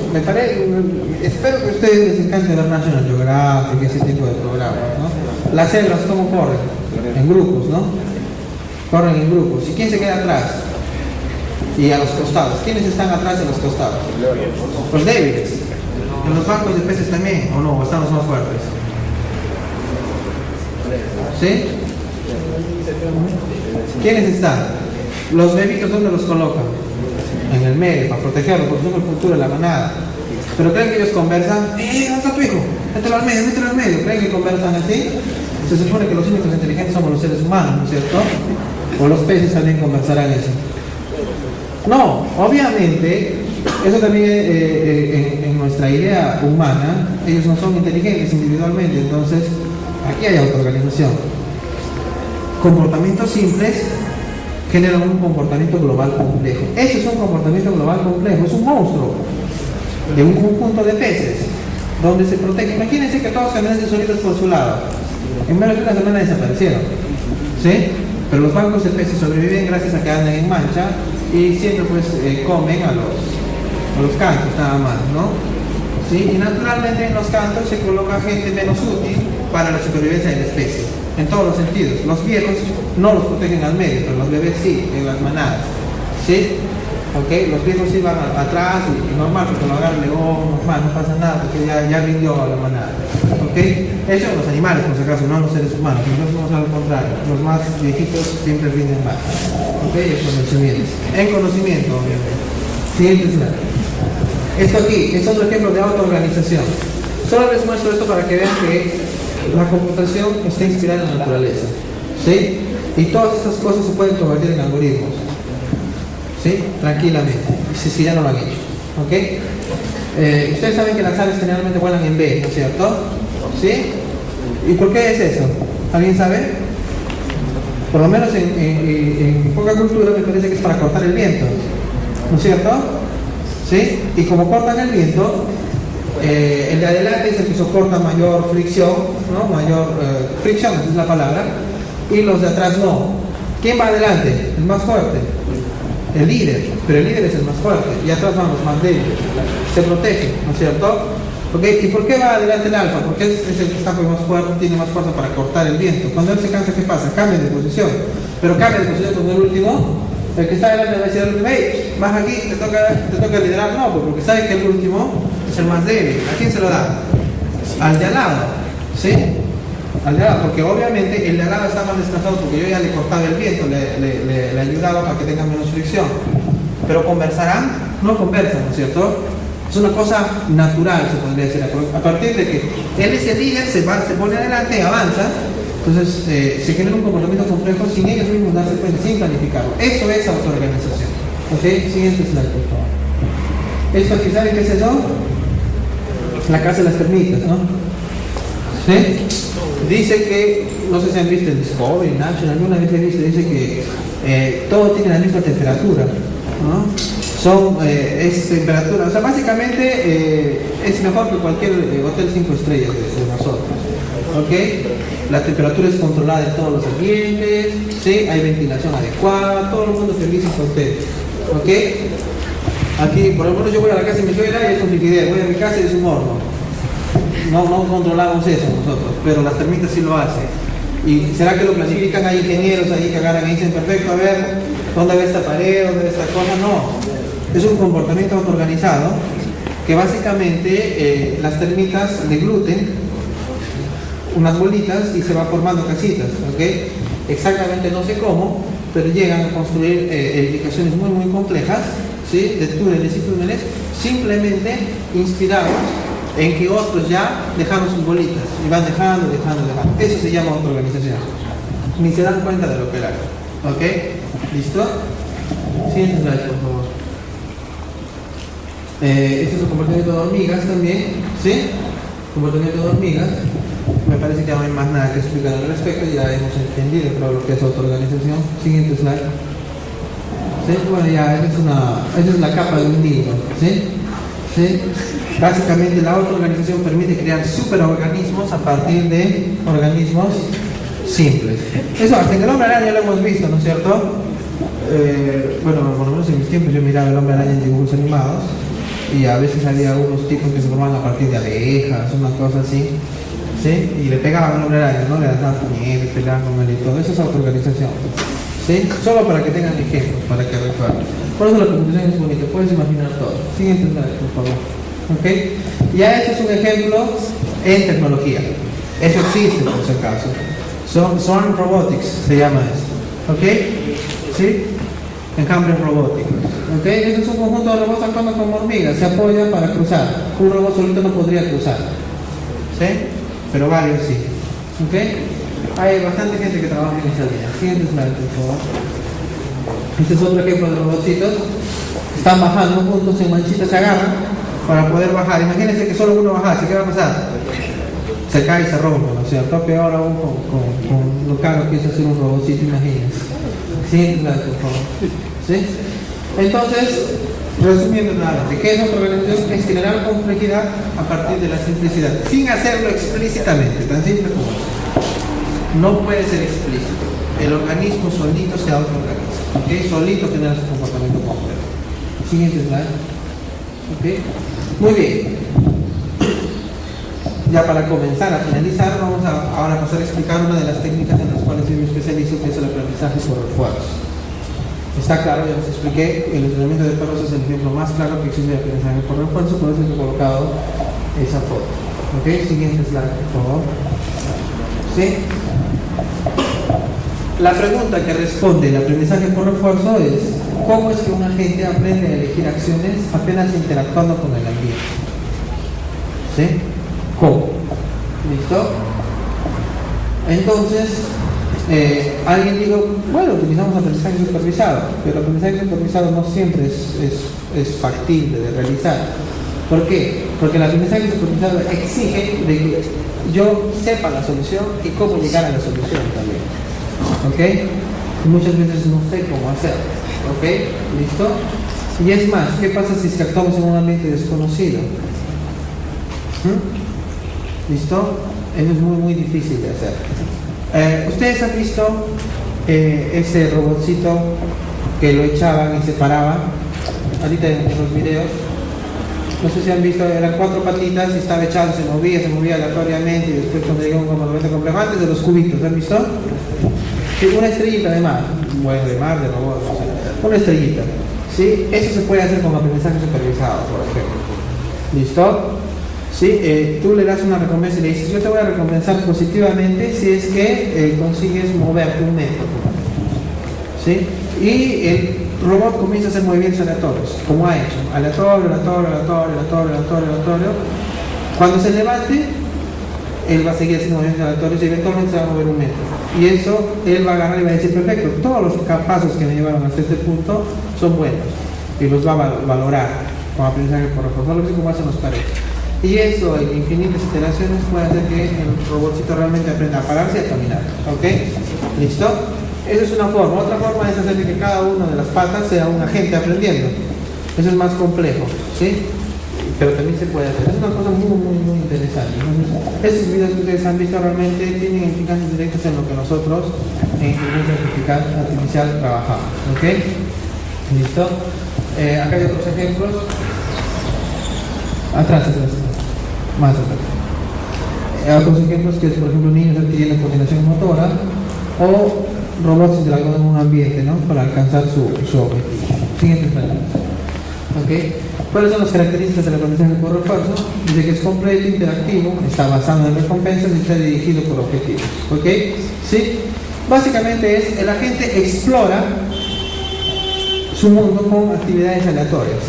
Luego las valora esas actividades y dice, pues este estaba más o menos, porque sí conseguía hacer algo decente, esta no, más o menos, las comienza a valorar. Después de valorarlas, explota ese conocimiento, ¿sí? Siempre buscando alcanzar un máximo, ¿sí? Maximizando su recompensa, ¿sí? Eso es muy interesante. Lamentablemente es solo una charla, no nada para explicar mucho más, pero la idea va por ahí. Siguiente slide, por favor. ¿Sí? Bien. Entonces, ¿cómo yo modelo computacionalmente un algoritmo de aprendizaje por refuerzo? Tengo que hacer una cosa que se llama modelo de valores. ¿Sí? Yo puedo valorar los estados o valorar los pares estado-acción. ¿Qué significa eso? ¿Listo? Vamos a suponer que yo quiero salir por esa puerta y no sé cómo hacerlo. ¿Ok? Una forma interesante de modelar computacionalmente es que cada cubito de estas losetas sea un estado de mi persona. ¿Listo? ¿Se entendió? Entonces, según el modelo de aprendizaje por refuerzo, yo podría agarrar y dar un valor a cada estado. ¿Listo? La loseta que está justamente al lado de la cortina tendrá un valor diferente, obviamente, a la loseta en la que estoy parado, ¿no es cierto? La pregunta es, ¿cuál de ellos debe tener mayor valor para mí? La que está allá, ¿no es cierto? ¿Por qué la que está allá? Porque esa loseta representa que yo ya estoy al borde de salir y esta que estoy muy lejos de salir. ¿Sí? Entonces lo que yo tendría que hacer es una matriz donde yo valoro cada una de las losetas, le doy un número, quizás tiene 0, esa 1, y si nosotros nos ponemos a analizar, quizás la siguiente 0.1, 0.2, así sucesivamente. ¿Sí? Va a haber un conjunto de valores que me van a llevar en una curva hasta que la de ella sea la más alta. Yo valoro más la loseta que está cerca de la puerta y menos la que está más lejos. ¿Sí? Ese es un modelo de valores de estados. ¿Se entendió? Pero hay un modelo de pares estado-acción. ¿Qué significa eso? Es otra cosa bastante simple. Igual, las losetas son los estados. Pero en cada loseta, imaginemos que yo puedo tomar 4 decisiones. Derecha, izquierda, adelante y atrás. ¿Sí? ¿Listo? Estando parado aquí, ¿qué es lo que me conviene más? ¿Ir a la derecha, a la izquierda, atrás o adelante? ¿A la izquierda? Puede ser o a la izquierda o adelante, la verdad es indistinto. ¿Sí? Técnicamente hablando, como está allá y no puedo ir recto, el mejor camino es así, una L. Siendo una L, yo puedo hacer avanzar un poquito para después hacer la L o hacer la L de una vez. Entonces, realmente sí, los que respondieron que era a la izquierda, ambas son iguales. Como ambas son iguales, yo podría decir, por ejemplo, que estas tienen valores 1, 1, ¿sí? Pero el ir atrás y ir a la derecha tendrán que tener menos valor, tal vez 0.5 o 0. ¿Se entendió? Entonces yo valoro las acciones, nada más que eso. Es un poco diferente, es un modelo diferente computacionalmente hablando, pero al final nos lleva al mismo objetivo. ¿Ok? Recuerden que solo estamos en una idea de que esto sea cultura general para ustedes también, ¿sí? Para que se interesen y busquen información al respecto, pues esto tiene muchas implicancias prácticas también para los profesionales en computación. Una cosa que no sé si los va a marear más, pero este modelo, el modelo que nosotros aplicamos en aprendizaje por refuerzo se llama proceso de decisión markoviano. ¿Sí? De repente algunos de ustedes ya conocen, van a estudiar las cadenas de Markov. ¿Sí? Y básicamente el proceso de decisión markoviano se basa en una idea simple. El modelo de estados, o sea el estado actual, es tan completo que no requiere información pasada. Es decir, en este ejemplo, el decir que el estado actual es la loseta donde yo estoy es correcto. ¿Por qué? Porque para tomar una decisión no me interesa saber si hace 10 minutos estuve en aquella loseta. No me interesa. Solo me interesa saber en qué loseta estoy para ver cómo hago para llegar a la puerta. ¿Se entendió? Más o menos estoy modelando correctamente mi problema con un proceso de decisión markoviano.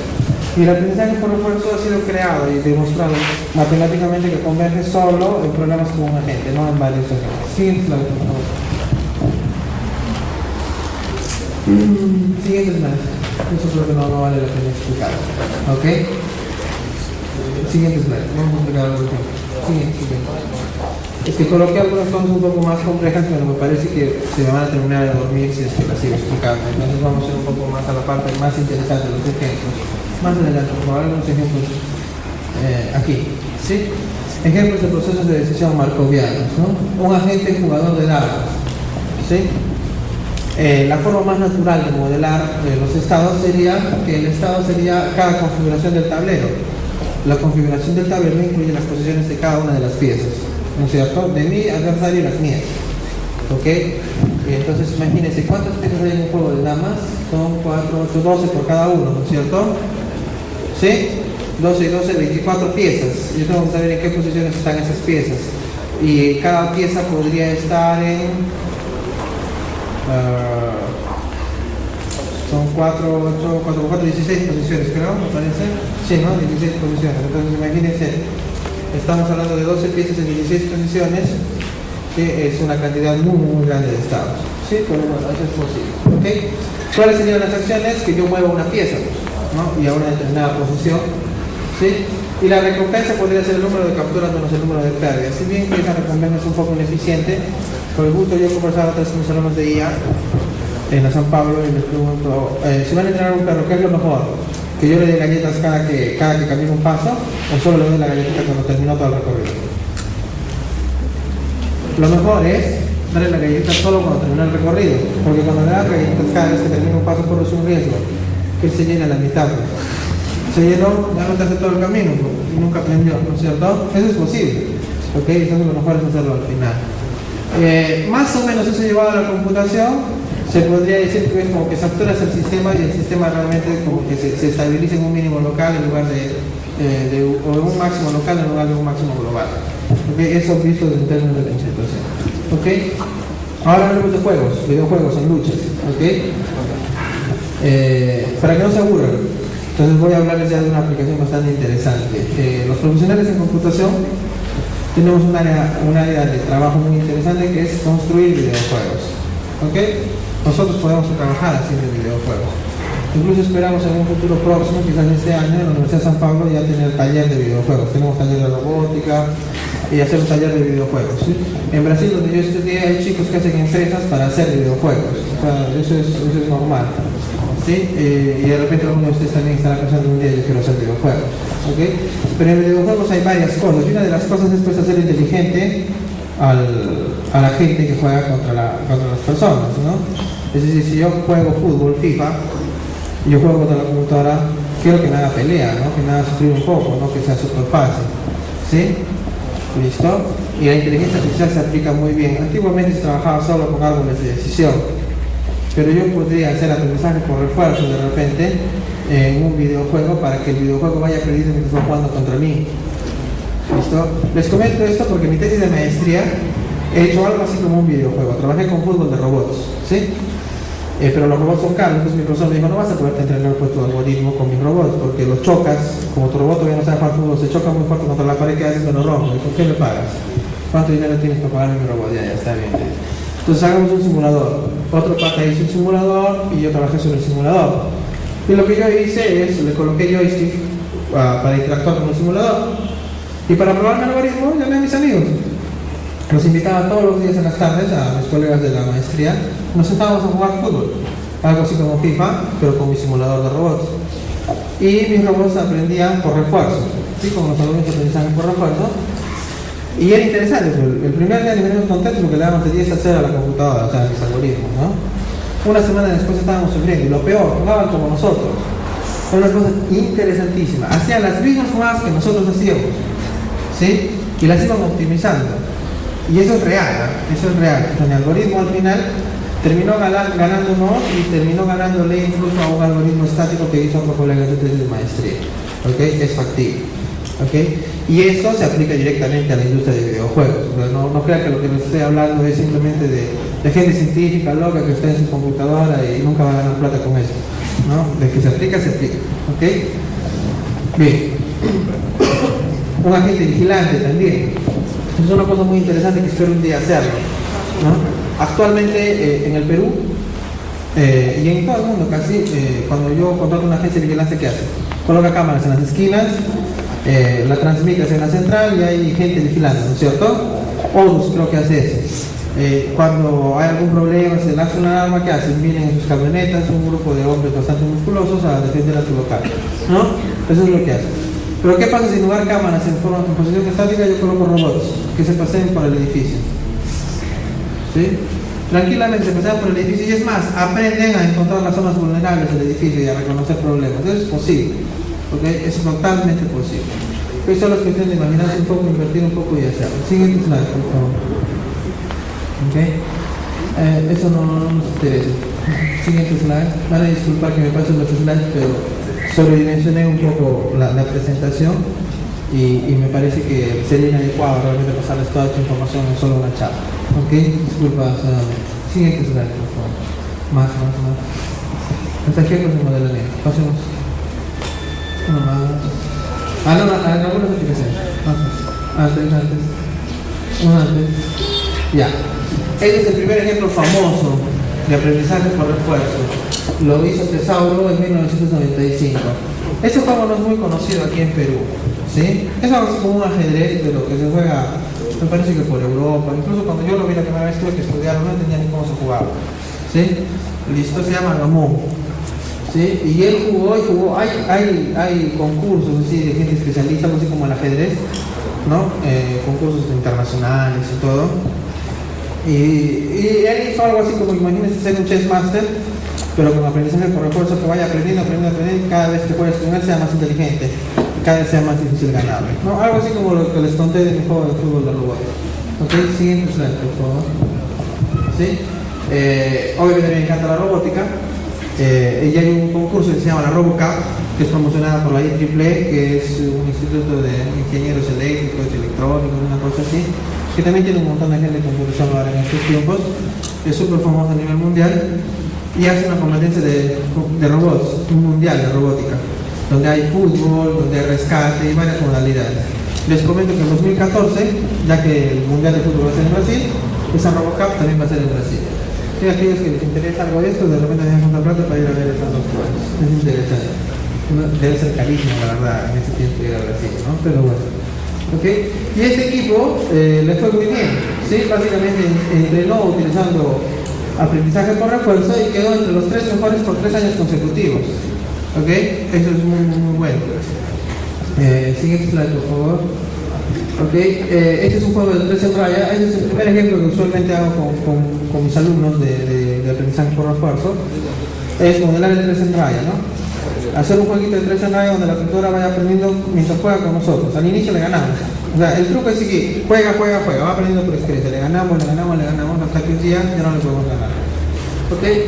Ustedes saben que cuando hay dos jugadores expertos en 3 en raya, a lo que se llega es que al empate, ¿no es cierto? Siempre al empate. Okay. Bueno, ya si le pones una mano, la persona te va a ganar. Siguiente slide, por favor. Este modelo yo lo hice, fue mi primer trabajo, en aprendizaje por refuerzo también, era modelar un robot para que aprenda a buscar caminos óptimos. Algo así lo que yo he hecho ahorita conmigo, como si yo fuese un robot que modelara losetas como posiciones y todo eso. Solo que me olvidé de contarles de que una cosa es la loseta en la que estoy parado y otra cosa es hacia dónde estoy mirando. ¿Sí? Entonces, será diferente si yo estoy así y decido ir hacia adelante que si yo estoy así y decido ir hacia adelante, ¿no es cierto? Entonces mi conjunto de estados cambia, es una cosa mucho más difícil y termina siendo interesante. Es otra aplicación que se puede generar. Siguiente slide, por favor. Okay, básicamente lo modelé en 3 dimensiones, ¿sí? Los estados están interesados en la posición, la orientación del robot y la posición también. Siguiente slide. Okay. Bueno, ya, esa es la explicación de lo que ya les he dado. Siguiente slide. ¿Sí? Este es un laberinto, también se puede utilizar para resolver laberintos. ¿Okay? En el laboratorio de robótica de mi universidad, en la Universidad de San Pablo en Arequipa, tenemos un laberinto donde mis alumnos colocan un robot y el robot aprende a resolverlo. ¿Sí? Básicamente tú le das una recompensa positiva alta cuando llega al final del laberinto, ¿no? Y en una cantidad grande de interacciones él aprende a resolverlo. Se aprende el laberinto y luego lo resuelve solito. Sí, más o menos esa es la idea. Ok, siguiente slide. Siguiente slide, por favor. Okay. El algoritmo más famoso de aprendizaje por refuerzo se llama Q-Learning. ¿Sí? Sería bueno que aquellos que les interesaba este tema lo anoten y lo busquen. Es el algoritmo más famoso, que más se usa y el que ha obtenido mejor resultado por su fama también. ¿Sí? Siguiente slide. Siguiente slide, por favor. ¿Sí? Siguiente slide. Ya. Este es el algoritmo Q-Learning. ¿Okay? Básicamente consiste en lo siguiente. Yo agarro, para cada estado en el que me encuentro, elijo una acción basada en lo que ya aprendí en mi pasado. Luego de elegir la acción, llego al siguiente estado, ¿sí? Y digo, perfecto, ¿y este estado qué tan bueno era? Porque yo ya tengo más o menos qué tan bueno es cada estado, ¿no es cierto? Ah, ya, este estado no era tan bueno, entonces mi decisión no fue buena. ¿Qué hago? A la acción que yo tomé, la catalogo como un poquito más mala, ¿sí? Para aquellos que estén interesados, hay unos algoritmos bastante simples que si los programamos entenderían mejor. ¿Okay? Me parece que va a haber un taller después. Entonces los que estén interesados ahí podemos explorar un poco más cómo funciona el hecho de aprender en la gran cantidad de algoritmos de aprendizaje de macromáticas. Siguiente slide, por favor. Una cosa interesante en términos de exploration y exploitation, exploración y explotación, es un término muy común en todo lo que es aprendizaje de máquina. Es simple. Explorar significa buscar nuevas soluciones. Explotar significa aprovecharse de las soluciones que yo ya conozco hasta el momento. Si mientras yo estoy aprendiendo exploto demasiado, fracaso. Imagínenlo así. Cuando ustedes ingresan a la universidad, durante sus 5 años de universidad, hay muchas ofertas de trabajo, ¿no es cierto? ¿Sí? Muchas ofertas de trabajo. ¿Qué pasa si ustedes se dedican a ganar dinero desde el primer año? ¿Creen que tienen la universidad algún día? Solo a ganar dinero, se esfuerzan demasiado en ganar, no van a terminar la universidad. ¿Ok? ¿Listo? ¿Por qué? Porque alguien les ofreció un trabajo y les dijo que ganar 200 soles era bueno, entonces se dedicaron a ganar 200 soles y se acabó, ¿no es cierto? ¿Sí? Ahora, ¿qué pasa si alguien, en lugar de explotar ese pequeño conocimiento, sigue explorando su mundo, sigue estudiando, buscando nuevas alternativas, hace una maestría, un doctorado, no sé, se especializa un poco más? Al final, ¿qué va a suceder? ¿Sí? Él probablemente podría ganar más, probablemente también, porque si explora demasiado nunca termina de estudiar, ¿no? ¿Listo? Entonces, el problema en el aprendizaje de máquinas es encontrar un balance entre lo que es explorar y explotar. Yo no puedo explotar apenas conozca algo bueno, pero tampoco puedo explorar para siempre. ¿Listo? Tengo que estabilizar en un punto. Y eso es otra cosa bastante interesante, con bastantes estrategias, bastantes algoritmos que se pueden aplicar. ¿Ok? Siguiente slide, por favor. Siguiente slide. Yo creo que no se necesita. Siguiente.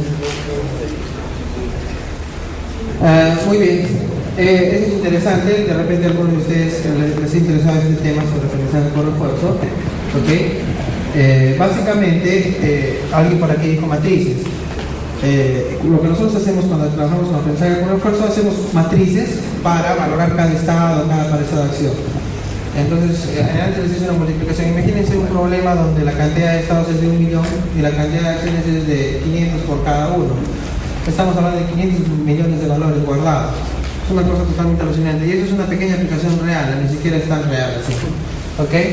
Entonces, yo les había comentado hace poco que las redes neuronales de aprendizaje supervisado eran interpoladores, o sea, que interpolaban funciones. Y ustedes saben también que si yo tengo una matriz, yo lo podría ver como una función. ¿Sí? Si yo lo puedo ver como una función, yo podría hacer una red neuronal que me interpole esa función. Entonces, una línea de investigación es, en lugar de colocar una tabla, yo utilizo una red neuronal para guardar esos valores, para aprender esos valores. ¿Ok? ¿Listo? Otra es, ¿qué pasa si la gente no puede observar todo el mundo? ¿Sí? ¿Qué pasa si la gente no puede observar todo el mundo? ¿Listo? Eso sería bastante complicado, ¿no es cierto? Entonces eso se llama procesos no abelianos parcialmente observables. ¿Ok? Otro problema es el sistema pública-agente, que es donde yo hice mi tesis de doctorado y creé un nuevo algoritmo. Y otro problema es aprendizaje por refuerzo jerárquico también, que hay gente que está explorando bastante. ¿Sí? Los aprendizajes jerárquicos son bastante interesantes.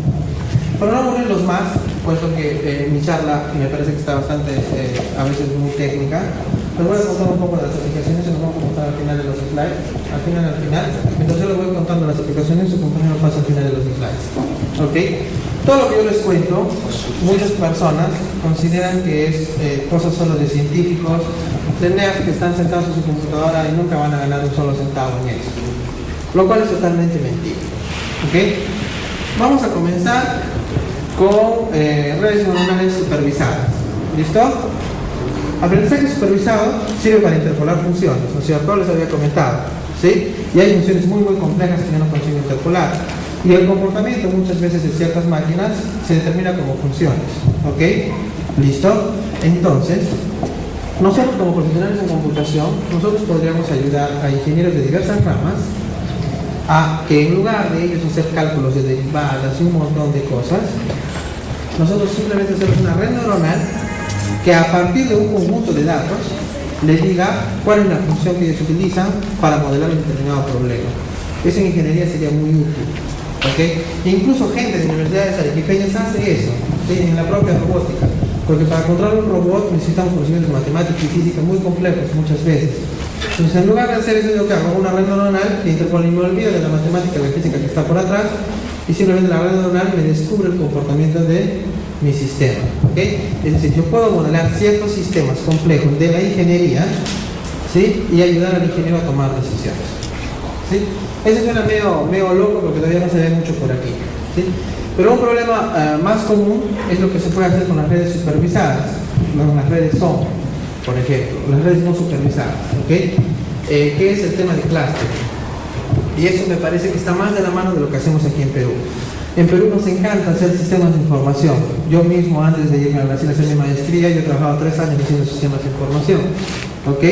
Desde que terminé mi carrera me dediqué a hacer sistemas de información, porque era el único trabajo que había en Arequipa realmente antes. O sea, no puedes hacer otra cosa que no salir y hacer sistemas contables, ese tipo de cosas.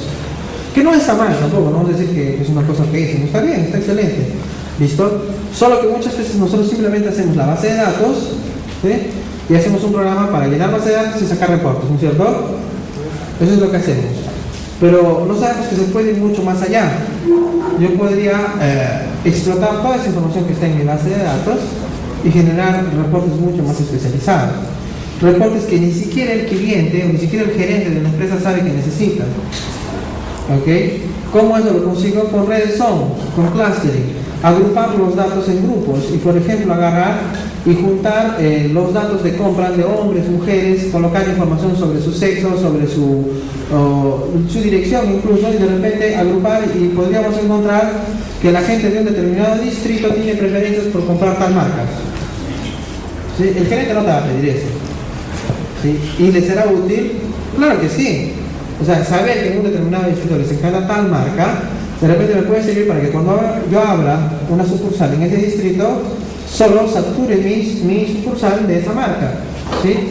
Toma de decisiones a futuro. ¿Listo? Eso es parte de un área que se llama inteligencia de negocios. ¿Sí? Y de un área que se llama minería de datos también. ¿Ok? En el lado de la conducción se llama minería de datos, en el lado de la administración de negocios se llama inteligencia de negocios. Pero la inteligencia de negocios consta de 3 niveles también. Es la predicción en el tiempo del comportamiento de los clientes. Eso me olvidaba. ¿Será que yo puedo utilizar una computadora para predecir cómo se van a comportar mis clientes de aquí a un año? O en esta Navidad, ¿cuántos panetones voy a vender en mi supermercado? ¿Será que yo puedo predecir? Claro que sí. ¿Y cómo lo puedo hacer? Puedo hacerlo con modelos matemáticos, pero también lo puedo hacer con redes neuronales supervisadas. ¿Sí? También lo puedo hacer. Entonces, sí se aplica. De que se aplica, se aplica. No hay ningún problema en aplicarlo. Problemas de optimización. Los algoritmos de abejas y de hormigas. ¿Sí? Los algoritmos de abejas y de hormigas se utilizan en problemas de optimización. Entonces, Ernesto Cuadros, que me parece que ha venido a una charla con ustedes, tenía un proyecto hace poco con el PICIP, que era para, me parece que esas aplicaciones están en algunos celulares también. Estás en un punto en la ciudad con tu GPS, apuntas y en el celular te dice cuál es la ruta más corta para un determinado lugar, ¿no es cierto? Imagínense hacer un programita también para celulares que no solo considere la distancia, sino considere también la criminalidad, la limpieza, ¿sí? N factores.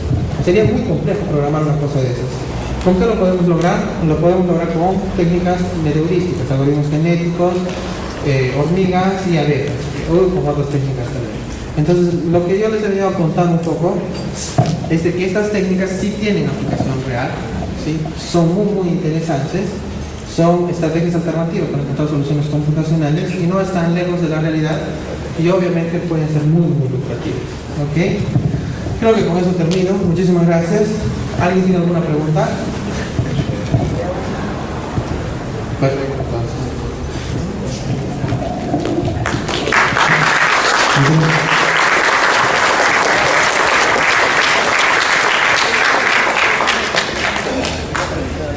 mi pregunta era acerca de lo que mencionaba redes neuronales y los modelos matemáticos. ¿Cuál es la diferencia entre ambos? O sea, ¿cuál es mejor? ¿Cuál se consideraría mejor o en qué casos? Perfecto, esa es otra cosa muy importante. Yo siempre a mis alumnos de inteligencia artificial les comento lo siguiente. ¿Será que un ingeniero civil, un arquitecto, no sé exactamente sus funciones, pero vamos a poner un ingeniero civil, te pone al azar los fierros en tus columnas o la cantidad de columnas en tu casa? No, hay todo un estudio por atrás, tiene que ver la grosura del fierro, dependiendo de la zona, dependiendo de cuánto peso va a soportar, un montón de cosas, ¿no es cierto? Es lo mismo con nosotros los profesionales en computación, solo que nosotros acostumbramos a ser tan empíricos que hacemos las cosas al champú. Como su compañero pregunta, hay momentos en cuanto aplicar. Cuando yo aplico una red neuronal supervisada, por ejemplo, que es un interpolador de funciones, es cuando no tengo la estadística de los datos, como para poder hacer la función propiamente dicha, no conozco todo el conjunto de datos, ¿sí? O es muy difícil. ¿Listo? Por ejemplo, veamos, en robótica, Cuando yo quiero controlar un robot, lo puedo controlar por modelos cinemáticos y dinámicos. Cinemáticos es matemática simple de geometría del robot. Y dinámicos es ya física, torque, fuerzas y todo eso. Vamos a suponer que yo soy malísimo en torque, no sé nada de física, no sé nada de fuerzas, entonces ahí se podría sustentar para mí, como persona que use una red neuronal. Pero para un experto no, porque me va a decir, hermano, pues aprende, porque eso, ¿para qué quieres una red neuronal si es que eso ya existe? ¿Me entienden? O sea, sería inválido para un experto que tú hagas una red neuronal para controlar un robot, porque eso se hace con modelos simples. ¿Ok? ¿Listo? Después, tú tienes un conjunto de datos. ¿Sí? Ese conjunto de datos es una función perfectamente modelable. ¿Sí? Solo que te da flojera buscarlo. ¿Tú necesitas una red neuronal? No es válido. O sea, básicamente a lo que me refiero es, tú solo puedes utilizar redes neuronales supervisadas para interpolar funciones cuando no tienes los datos suficientes o no puedes conseguir la estadística que te permite utilizar la matemática. En todos los otros casos utiliza la matemática. ¿Sí? Las redes neuronales también clasifican, y eso se puede clasificar en base a decisiones bayesianas. ¿Sí? Si tú tienes todas las funciones de probabilidad y tú tienes toda el conocimiento de la estadística de cómo se comporta tu problema, ¿para qué vas a utilizar una red neuronal? Olvídalo. Eso no vale, no sirve. Está mal. ¿Okay? En el caso de algoritmos genéticos, de heurísticas, igualito. Hay problemas que son simples de resolver. Por ejemplo, encontrar la ruta más corta en un grafo pequeño. ¿Sí? En un grafo direccionado, por ejemplo, ¿sí? Sin ciclos. Yo que podría aplicar un Dijkstra, por ejemplo, tranquilamente. Entonces, ¿para qué vas a aplicar un algoritmo genético, una alucinada así, si no lo necesitas? Pero ya si tú quieres encontrar el ciclo gravitacional más corto, que es, por ejemplo, encontrar la ruta para un repartidor de farmacias en Lima, ahí sí, pues, o sea, no vamos a utilizar otra cosa, no hay cómo hacerlo. Pero para eso tienes que tener los sustentos. Solo que muchas veces en esta área de computación nos hemos acostumbrado a ser tan empíricos que nos olvidamos de que también tenemos fundamentos fuertes, así como lo tienen los civiles, los otros profesionales, para decidir qué utilizar. Y ese curso que enseña todas esas cosas se llama teoría de la computación, ¿no? Donde te enseñan las bases, obviamente lo aprendes durante el resto de la carrera, pero donde aprendes mucho más sobre esto es el curso de teoría de la computación. ¿Ok? Que lamentablemente en Perú casi ninguna universidad lo lleva. ¿Sí? También por el hecho de que se llama ingeniería de sistemas, y lo que nos enseñan es teoría general de sistemas, por lo menos a mí me enseñaron eso, ¿sí? Pero toda la carrera trata de computación, entonces al final terminamos haciendo otra cosa, ¿no? Pero de que hay restricciones, y donde tú puedas utilizar la matemática, olvídate de utilizar heurísticas, inteligencia artificial, eso no sirve, cualquier experto te diría no vale. ¿Okay? Si tú puedes utilizar una cosa mucho más sencilla, usa la cosa más sencilla. Nosotros somos resolvedores de problemas, no creadores de problemas, ¿sí? ¿Alguna otra pregunta más? Listo, muchísimas gracias y disculpen si los hago una información. Una última pregunta que quería hacer al expositor. En el caso, digamos, de que yo quisiera crear una herramienta generalizada, digamos, que me pueda responder múltiples situaciones, así como, digamos, los sistemas operativos que pueden ser, son generales, ¿no? De todas maneras, ¿no me serviría, digamos, las redes neuronales o hasta qué punto me serviría? Todos los algoritmos que yo les he explicado ahora se utilizan de propósito específico. Los entrenas, los haces convertir para la solución de un problema específico del cual tú has dedicado muy bien. No son de propósito general. O sea, la técnica es de propósito general, pero cuando tú ya la implementas lo haces de propósito específico. Todas las técnicas, porque son ya soluciones algorítmicas específicas para un determinado problema. Y ya el sistema operativo es otra cosa. El sistema operativo de propósito general, como es el Windows, el Linux, es otra cosa. O sea, no tiene inteligencia, es un soporte para colocar otras cosas. Es otro ámbito totalmente diferente. Pero por lo menos en la San Pablo, con mis alumnos de IA, estamos trabajando en crear una red neuronal que pueda servir para múltiples propósitos. Ojalá que lo salga. ¿Sí? Y esperamos publicarla este año también en un congreso internacional. ¿Sí? ¿Alguna otra pregunta? Creo que es todo, ¿no? Gracias, muy amable.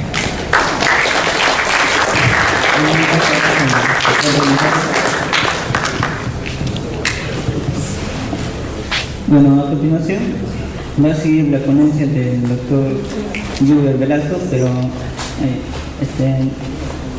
doctor Denis, va a pasar mi compañera Carmen a entregar este certificado y un obsequio por parte de la comisión del Congreso. ¿No?